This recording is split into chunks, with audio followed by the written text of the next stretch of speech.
Vegas, city of sin, scandal and sex. Anybody who wanted to be somebody was drawn by the heady cocktail of glamour and gambling. But with so many legends synonymous with this mecca, one man shone more intensely than any other. He was the undisputed heavyweight of this city. His name? Frank Sinatra. This was his palace, his playground. For a decade, he ruled the city with his cronies, a gang of entertainers they called the Rat Pack. In a city full of swingers, Frank and company stood out. They had the swagger, they had style, but for Sinatra it wasn't all songs and smiles, because he was a man with many deep contradictions. But if we were to find his spirit, will it be the cool, colorful and charismatic Sinatra, or will he reveal the more dark and dangerous side? I think Frank Sinatra was a mob wannabe. I think he was about as tough as soft butter, but he loved hanging around tough guys. He was out to help so many people. But don't ever be his enemy, because you're in for a lot of trouble. Our search for the spirit of Sinatra would take us from the bright lights of Las Vegas to the dark tunnels of Lake Tahoe, but would either of us be ready for the roller coaster ahead? I'm having a feeling of get the hell out of here. You what? I'm having a feeling it does not want me here. Come on, out, no, no.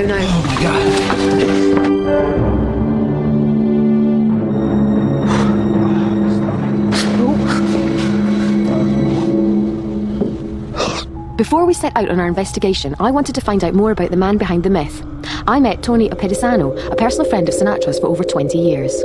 So Tony, you worked for Frank Sinatra for a long time. Was it difficult working for him and being a friend? Not at all. Did you just treat it on the same level? No. Ironically enough, I personally never had a problem with Frank, which, by the way, I never called him Frank. I had too much respect for him to call him Frank. I used to call him Mr. S. Most of the time, yeah. What kind of person was he, and how many different sides to him were there? He was a very complex man. He was gentle, caring, loyal. When you had Frank Sinatra as your friend, you really didn't feel like you needed anyone else as a friend. I feel like that he's still kind of watching over me, over my shoulder. Do you feel his presence at any time? From time to time, yeah.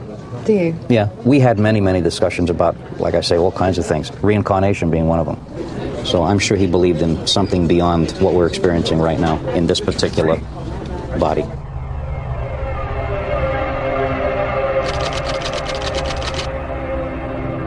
Meanwhile, Chris was uptown at the Stardust Casino to meet the legendary Vegas entertainer Rip Taylor, who had a unique relationship with the Rat Pack.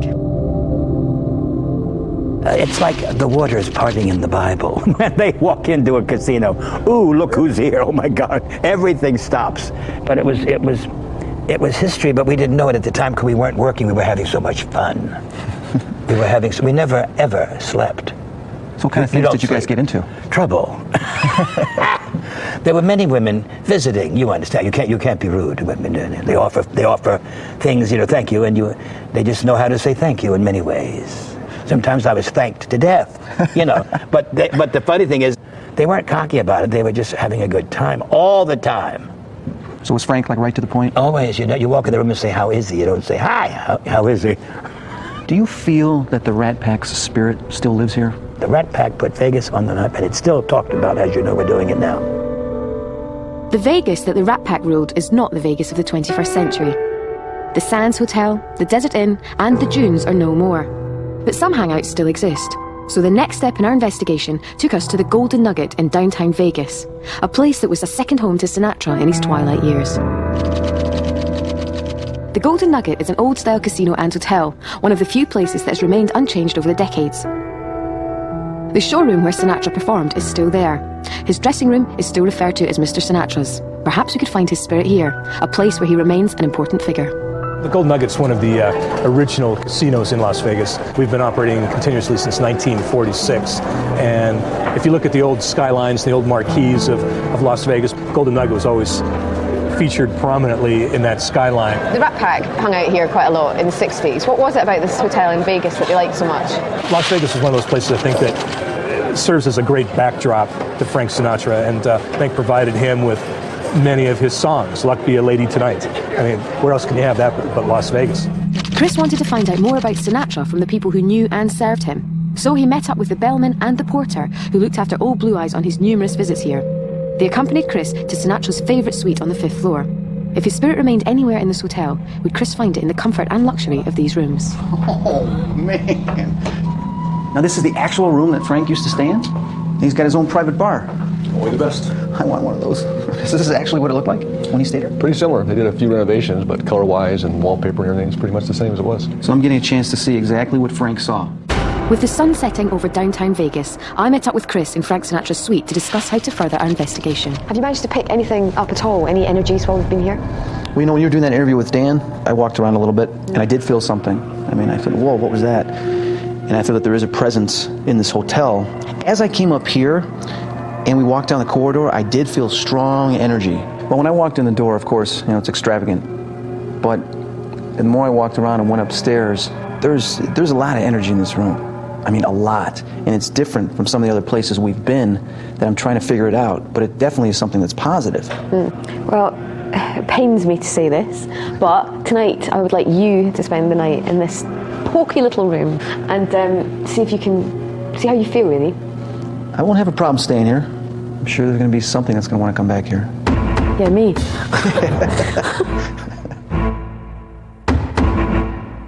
I left Chris alone. Or was he?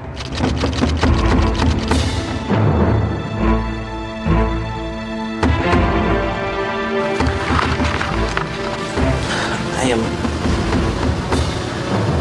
trying to get in touch with Frank Sinatra. Bless me with your presence.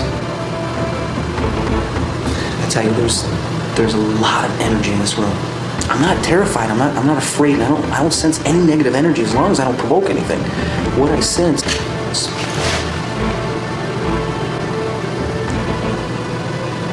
you know, I don't feel his presence, but I feel the energy he left behind. I feel his imprint. We love you, Frank. Start spreading the news, it's coming your way. Do you hear that? I'm freaking just a little bit right now. Something just went on.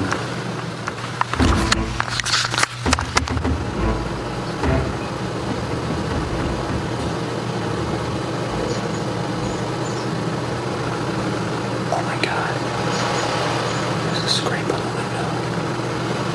There's scraping going on the window.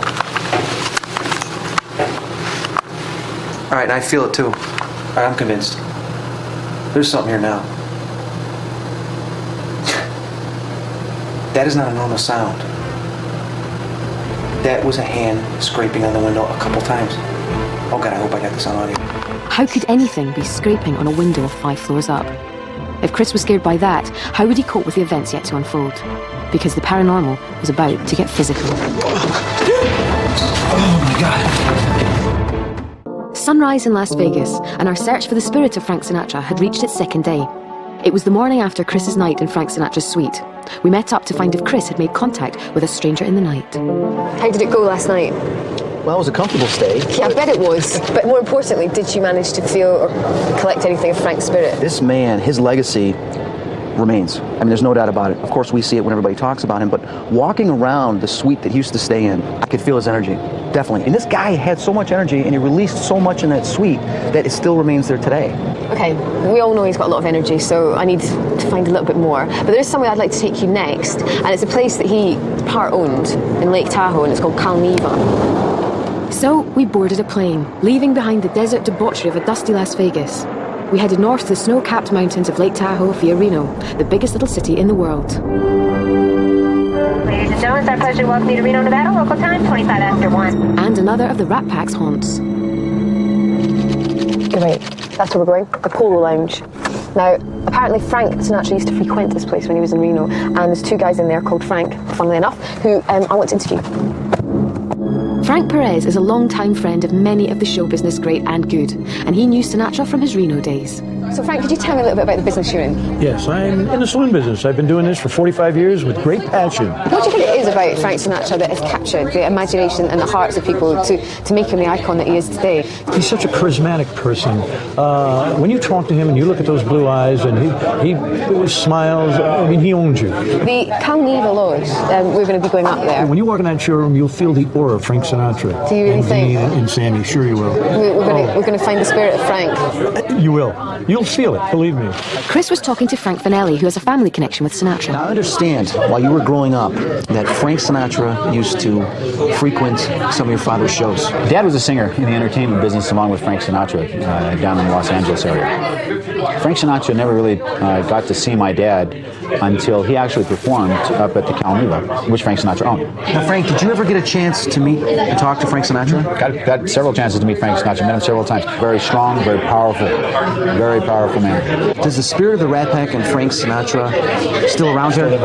Still live on? To a point, I'd say it lives on probably more up at the Calneva than any place else. It's really cool because it's set right on the California-Nevada border, hence the name Calneva. In fact, the border goes right through the casino. It's really cool because there's slot machines on this side and there's no slots on this side. That's California right there. Is there any mysteries that we don't know about Frank Sinatra or the Rat Pack? You know, if I told you, I'd have to kill you. The two Franks confirmed what I already suspected. The Calneva was the ultimate destination in our search for Sinatra, but I'd also heard rumours that he liked a little card game at the Thunderbird Lodge, an estate isolated on the banks of Lake Tahoe, and thought to be paranormally active. Well, this is the Thunderbird Lodge, Chris. And apparently, I don't know whether it's true or not, but Frank Sinatra used to come here and play cards, and it's supposed to be haunted. Haunted, huh? Okay. You think Frank's ghost here? I don't know, it's your job. You're going to tell me. I don't know who's here. All I know is it's supposed to be haunted.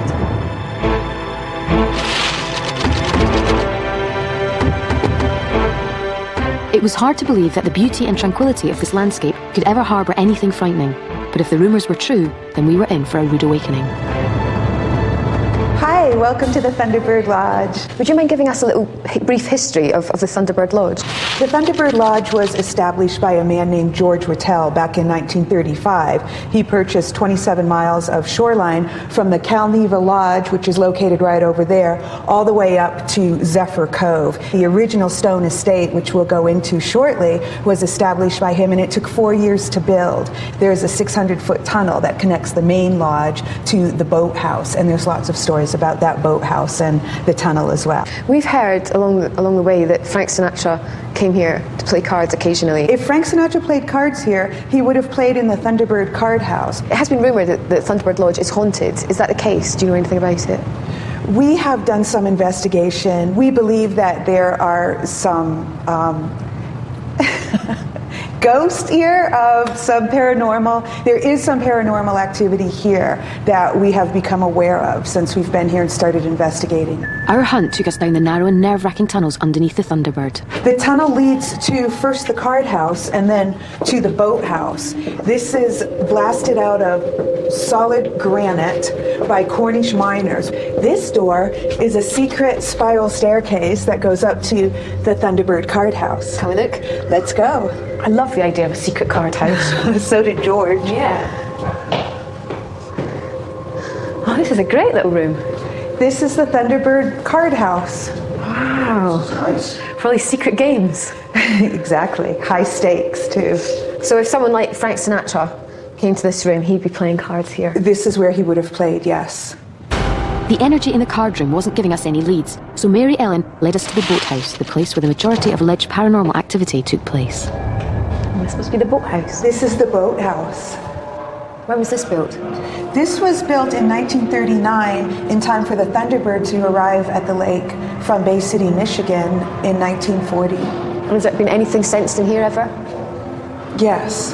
What kind of things have been sensed in here? A lot of Native American voices. The last sensitive felt that someone had died here. She said a very drunk woman died here, fell off the boat, and it was an accident, and nobody ever knew, that she was dying until it was too late. I'm sensing something more over here. Where did she sense it? Right about where the bow of the boat is. Okay. So I just telling me not to go over there. It's spooky with those noises, isn't it? It's not nice. It's much more chilling. Yes. And the noises are a bit scary. It is scary in here. And you prancing about, freaking me out. That always works. Something else prancing out back there. Sorry guys, I was just feeling something behind us and I'm trying to see if I can get it on film. Don't expect your camera to work very well, Chris. Nobody's does. I see that. Chris, we're going to switch the lights off in here. Yeah, switch the lights off.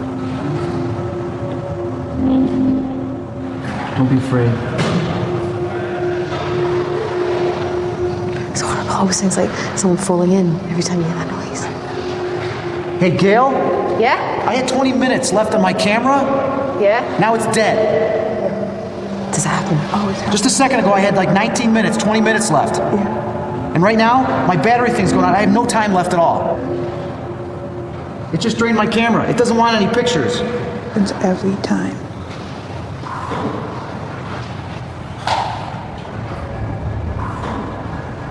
All right, I'm going. You Go. okay? I'm having a feeling of get the hell out of here. You what? I'm having a feeling it does not want me here. It's telling me to go. Get out. Yeah. I don't think it likes men. Maybe it's a woman then. Maybe it is a woman. Whatever it is, I'm not staying back there. I had 19 minutes left on this camera. Let's go. Oh.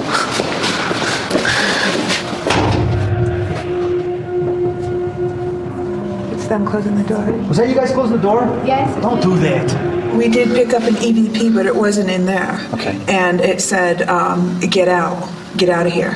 Where was that picked up? It was upstairs in George's bedroom. Do you want to go and play? Yes, I want to get another tape. I'm going to give it to you. Okay. Because I want you to ask questions, because she might be more familiar to you. Something just banged. It banged? Yeah. Go on. No, you take it. Give me the I'll camera. do it. Go do it. It's 5 minutes left. Are you filming? It's streaming your battery too. I'm right behind you, Gail. Hi.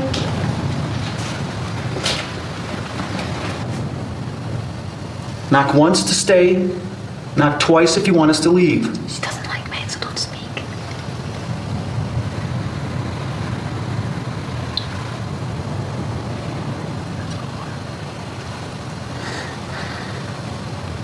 Can you hear us? That's a lot of water movement. It's low, isn't it? Is it more than normal? Yeah, we haven't heard it move that much. Hello? Hi. Is there anybody there?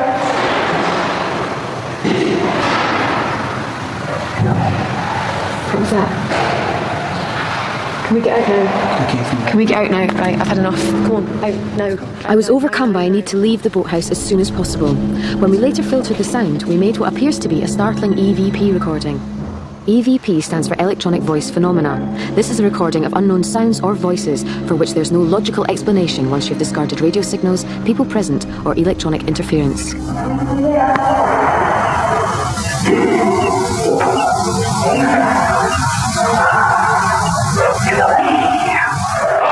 Had my subconscious picked this up?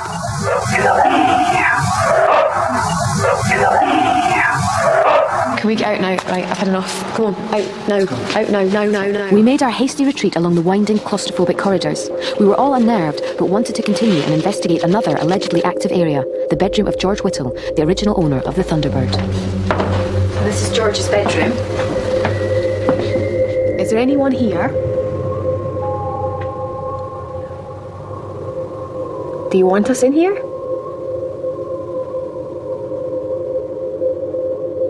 don't get anything in I'm here. going up there. Are we okay to go up there? Uh-huh. That was me hanging, sorry. Yeah, but the windows are... Anything up here? Chris. What? Check out the safe. Safe? Right there. Is there any money in here? Not anymore. Safe's open. Uh-huh. We opened it.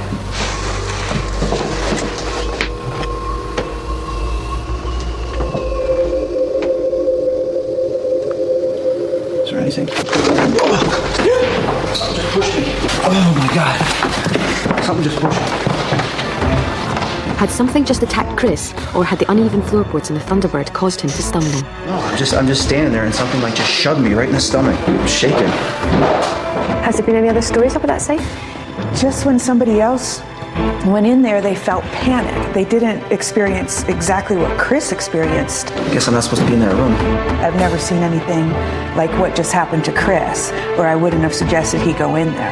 Whoever or whatever was lurking at the Thunderbird obviously didn't want us around. Would the supposed paranormal activity at the Calneva make us any more welcome? In fact, would it ever want us to leave? Hang on a second. Oh, is this cool? Look what I got. Day 3 and our investigation into the spirit of Frank Sinatra was about to lead us to our ultimate destination. Hiya. How you doing? Good. How are you feeling this morning? Yeah, I'm okay actually. I enjoyed myself last night, strangely enough. Yeah, I did. It was the first time that I've conquered a bit of my fear of the dark and sort of marched ahead in it, and I felt a bit more like I was really interested but then still completely spooked. Well, first of all, I'm impressed with you. It's quite good, isn't it? So, but I gotta agree with you, I did not feel Frank. No, he definitely wasn't there. Well, I think it's the Calneva. We've got to go to Calneva. Okay. The original Calneva Lodge was built on a sacred Washoe Indian tribal ground in 1926 by wealthy businessman Robert P. Sherman. Sinatra fell in love with the place and he himself owned the Calneva from 1960 to 1963. Hollywood followers enamoured with Sinatra and the Rat Pack made the Calneva a celebrity hotspot, and regular guests included John F. Kennedy, mobsters such as Sam Giancana and Marilyn Monroe. It's a beautiful place and a beautiful setting and beautiful people. But the Calneva is not just home to a colourful past. It's rumoured to be host to a wide range of strange, unexplained phenomena. There's an awful lot of active paranormal activity in this hotel. The Calneva is very active. I don't know if it's the show business, the gambling, the alcohol, the beautiful location. It certainly could be the ghost of Frank Sinatra. I think there's several entities or paranormal spirits about. Look, this is the very famous line that separates this lodge. This half is Nevada, that half is California. You going to California? Are you kidding me? You're in California. Different state. What's the weather like over there? It's actually snowing in California. It's snowing in Nevada. We waited to meet Rick, Calneva's head of security and an expert on the goings-on in the hotel. Gail, good to meet you. Hi. Hi, Chris. Chris, good to meet you. You too. Good to meet you. How long have you worked here? Well, I've worked here myself for about 7 years, and I'm the history nut here. I'm the one who has researched all the history behind Frank Sinatra, Marilyn Monroe. Now, we've heard that there's been a few sightings and ghostly apparitions. Do you know much about this? We have an engineer, a chief of engineer here, and there's areas in this building he won't go anymore. The second instance is we have 2 windows in the casino area. Rumor has it that Frank Sinatra got upset one day with somebody and threw a couple of glasses, drink glasses, up against some windows. These are very thick windows, a half-inch thick. And every time we replace those windows now, for some reason, within a couple of days, they crack. So we're looking for the spirit of Frank Sinatra. Where is a good place for us to start? Well, Frank Sinatra's, of course, his cabin was number 1. He slept there. He entertained there sometimes. And he had a tunnel built. Now this here is the tunnel that Frank built. So what was the actual purpose for this tunnel? He had a lot of shady characters that would come and visit him, Sam Giancana being one of them. Marilyn Monroe, when she came up here, she'd like to be incognito, so to speak. So he had this built so that he could get to his office with nobody seeing him, or he could go all the way to his cabin and come up into his closet and nobody would even know he's here. So you'll see that this tunnel abruptly ends right here. So the tunnel only goes about halfway now, and that's because years ago, when they put the patio in outside between the Indian room and his cabin, Frank Sinatra's cabin, that's when it caved in. So what you're seeing here is a set of stairs, cement stairs. They went up into Frank Sinatra's office. Now, have any things ever happened down here at all? Myself, I've never seen anything or felt anything that was abnormal. The only thing I find peculiar is that this tunnel never warms up. And I find that kind of unusual because you'd think that some of the heat from the casino and the building above would get into here, and it just never seems to. We moved on to cabin number 1, Frank Sinatra's suite. Welcome to Frank Sinatra's cabin. God, it's a lot smaller than I thought it would be. It is quite small, but then again, he only used this to sleep in. Do you think he chose this just because it was nearest to the To the casino? Yeah. Yeah, and this is where he had the tunnel built and to come up into the closet. Okay. Has anyone ever said that they've felt anything or seen anything here since Frank Sinatra's death? About 3 years ago, we had a television in here, and for whatever reason, it kept turning on. We would turn it off, and within an hour, it would come back on. Yeah, it tends to be with ghosts that they will mess with the electromagnetic waves of any type of appliance. Yeah. So it was spooky to me. I was also intrigued to take a look inside cabin number 3. This is Marilyn Monroe's cabin. Okay. This is where she stayed every time she came up to the Calneva. Seems a little bit nicer than that one. And she had a gorgeous view out the window. She's got a beautiful Absolutely gorgeous view. Interesting thing about this cabin, Marilyn Monroe's big mistake in life was to let it be known that she was going to write her memoirs. Would have been real embarrassing for the Kennedys, the Mafia, Frank Sinatra. Bobby Kennedy was actually here one weekend visiting her. Now, whether it was business or whether it was pleasure, nobody really knows. They only know that a week later she was found dead in Los Angeles from an overdose. Did you sense anything in here, Chris? Yeah, the minute we walked in, I was feeling something moving around. I was wondering if it was just my eyes playing tricks, but when I stand still, I see the corners of my eyes, something whipping around. Did she come here a lot? She came here quite often. Frank and her were quite the item for a while. About 2 months before she actually died in Los Angeles, she did take an overdose in this cabin. Oh, did she? And she dialed the operator of the hotel. Frank Sinatra came down here real fast, found her laying naked in the middle of the floor. He immediately scooped her up, got her in a car, and got her to a hospital and had her stomach pumped. Yeah, there is a strong imprint here. It seemed Chris was picking up something in this cabin. But the final place on our tour was the place that Frank Sinatra designed and had built himself, the Celebrity Showroom. So this is where Frank performed, was it? This is the Frank Sinatra Celebrity Showroom. This is the showroom that he had built. Did he perform in here a lot? He performed in here quite often. One guest told me about they came here to see Dean Martin perform, who was up on the stage, and all of a sudden, during the middle of the performance, here comes through those 2 doors down there, 4 waiters carrying a door on their shoulder, Frank Sinatra laying there, drinking a martini, smoking a cigarette, and they walked up the stairs up to the stage and dumped him off, and he performed the rest of the night with Dean Martin that night. Oh, how exciting. Yeah, they said it was just a real neat, exciting time. Would it be okay if I came here maybe tonight and did a little investigating, paranormal investigating? Not a problem. We'd love to find out what is in here. How did you feel going around on that tour? Was there any particular parts that you found more, I don't know, more energy in than others? Well, you know, when we were looking at the stage, I definitely want to go behind that stage. Go behind the curtains, everything, see if there's anything there. Do you think Frank would have left a lot of energy on the stage? Definitely. I decided that I would return to cabin number 3, where Chris had obviously felt a strong presence. And I called in a group of local ghost hunters to aid Chris in his investigation. We did an investigation at the Cal Neva, and we found a lot of activity around the stage area, behind the curtains off of the stage area. There seemed to be, we sensed a lot of things, and we got some EVP. Thank you very much. Thank you very much. My name is Janice Oberding. I'm a paranormal investigator and a parapsychologist. The one thing a parapsychologist would question on EVP is, would you hear the same words if I played that for you and didn't tell you what you were to hear? While Chris and his paranormal investigators headed to the stage in the Sinatra showroom, I decided to brave the dark and the freezing temperatures in cabin number 3. I'm in Marilyn's room. Is there anyone in this room?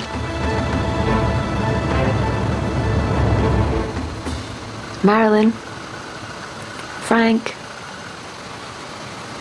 It's really spooky, especially with it being snowing outside.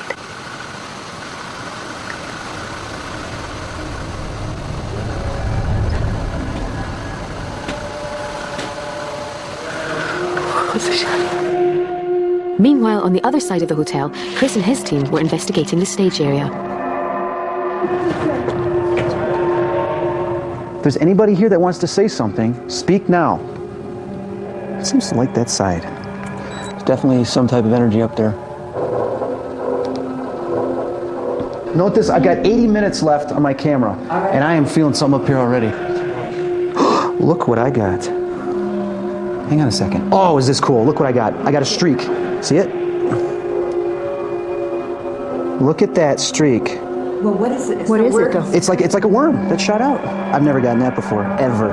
That is cool. I've been in this room now for just over an hour, and no one's come to talk to me. It's really spooky though. I light a match and wander around the room. If I could do this in the dark. There you go. Can anybody hear me?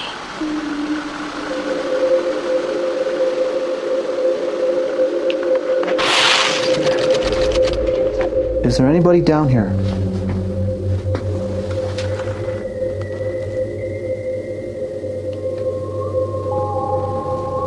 The camera just took a shot without me taking the shot. It's interesting. And what are you feeling, Chris? I don't really sense anything like any energy or anything.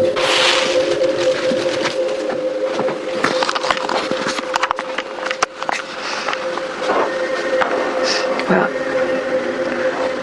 I've been in her room for quite a while now. And it feels really, really peaceful. I don't think Marilyn or Frank want to join me tonight. Maybe next time. Good night, if you're there, and you just didn't let me know. It looked like the place where the real energy was present could be found with Chris amongst the rooms and tunnels of the main building. But would a séance on the stage that Sinatra built prove too much for Chris's abilities as a sensitive?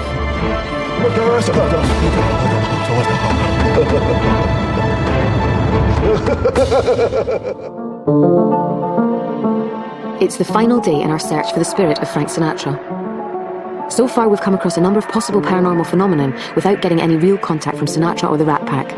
So the last stage in our investigation was to work out how to take that final step. How did you get on last night? We went to the stage, like I told you, I wanted to go there. It was very active. We had stuff floating around. I felt like I saw something. I took pictures. I got some orbs. But we felt like it was moving towards above the stage. So I said, let's go up there. As we went up there and I turned around, I felt something. And I snapped a picture. And I want to show this to you. There's a couple different types you can get on film. You can get orbs, you can get ectoplasm, or you can get streaks. See that white streak that shoots across here? Streaks are sometimes the orbs moving so quickly that they create a streak right in the environment that you're at. Out of all the pictures I've ever taken, I haven't had anything like this show up. It's very rare to get this. When investigators Can we get that checked out then? Of course we can. Was the streak a laser or something more sinister? It could have been caused by one of our cameras, but its shape seemed too disjointed to have come from our electronic equipment.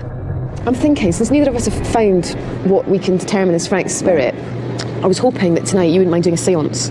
I think that'd be a good idea, because I don't think Frank's still around. We gotta contact him somehow. I decided that the best place for the séance to take place was on the stage of Sinatra's showroom. But as the afternoon progressed, I also made a more difficult decision: to remove myself and my skepticism from the séance. Basically, a séance is a group gets together and tries to call in a spirit. The group energy helps call someone from the other side in. And if you're in a location where there's an attachment of some kind, of course that would help. My role is going to be, I'm going to frisk everybody as they come into the séance to make sure that there's no trickery involved. That's an essential part of a séance. You have to ensure before the séance starts that there's no trickery. I will check under the table, around the table, the area where the sitters, the mediums, everybody will be sitting, to ensure that there's no wires, no lights, nothing untoward. And then I will observe the séance and hopefully be able to give a rational explanation for anything that may be occurring. Close your eyes and center yourself. We call on our friends on the other side, our guides. We ask them to open a doorway. Chris, are you feeling anything? The people within the circle were all interested in and open to the paranormal. Could this make the process more of a show than a séance? Frank Sinatra. Frank Sinatra. Frank Sinatra. I'm having trouble keeping my hands down. They want to lift. I sense a little bit, somebody's here with a little bit of irritation. It's kind of like, yeah, what do you want? What is your name?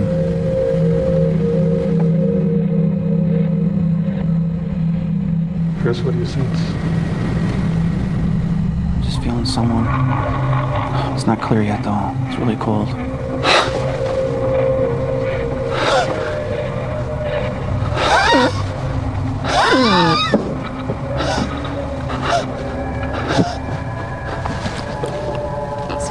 Everyone to try and bring energy down through your body and send it over to Chris. Chris appears to be channeling a spirit or an entity, or could it be that he's inadvertently fallen into a state of self-hypnosis? So who is there?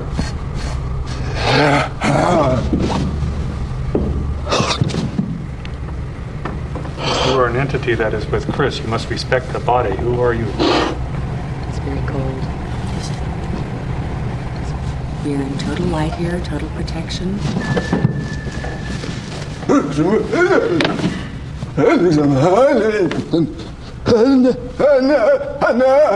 that?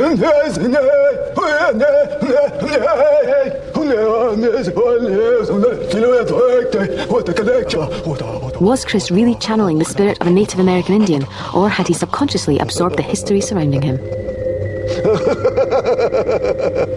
Who is with Chris?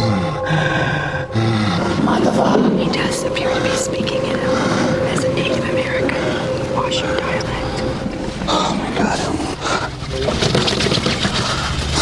Get out! David, what's going on? It seemed that Chris wasn't the only one affected by the alleged energy in the room. Dave Preston, a local radio journalist, screamed the words "get out" for no apparent reason. Open your eyes and ground it.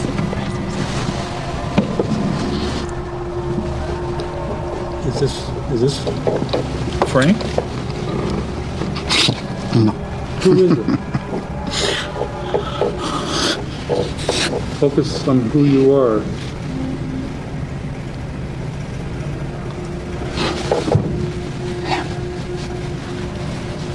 You can communicate. That's why you're here, is to communicate, so do so.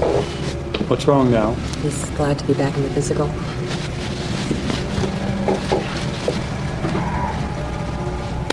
At a seance, it is alleged that more than one energy can come through, as Chris seems to be experiencing.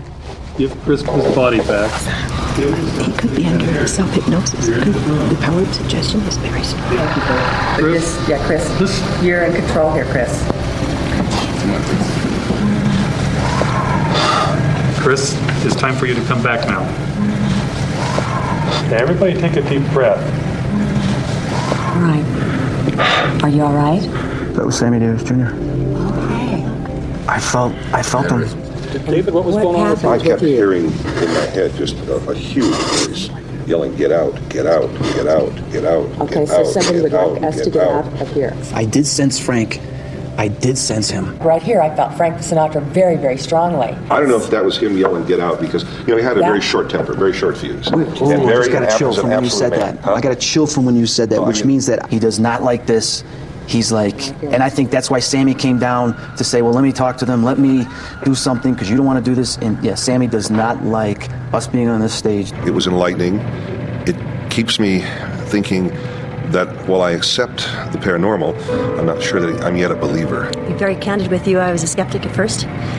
And after what I've been through, I think there's more to it. It seemed very, very real to me. So no, I wouldn't say I'm skeptical on that. I mean, I believe everything that just happened here. I thought it was interesting, a little frightening, and actually it went better than expected. I thought that Chris may have had a spirit enter his body.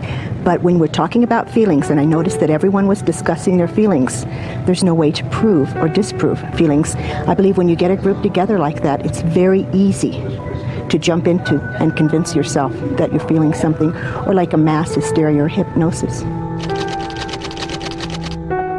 The morning after, and there was a strange stillness in the air. I waited patiently, pondering what news Chris would bring. Had we found Sinatra? Hiya.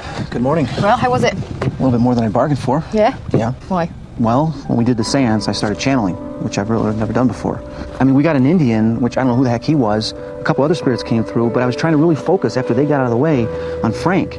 And it was like this dark tunnel created, and I saw Frank at the end of the tunnel. You know, I think they actually did move on to the other side, and last night during the seance, even though you weren't there was a little bit of contact that was made. And I think that's as close as we're going to get, Gail. Chris obviously believed in what he'd experienced during our journey. Although I still had my doubts about the paranormal activity I'd been exposed to, I considered it to have been a successful investigation. Sinatra's spirit is still around, but whether that's in ghostly form or just on the turntable of your record player has yet to be decided.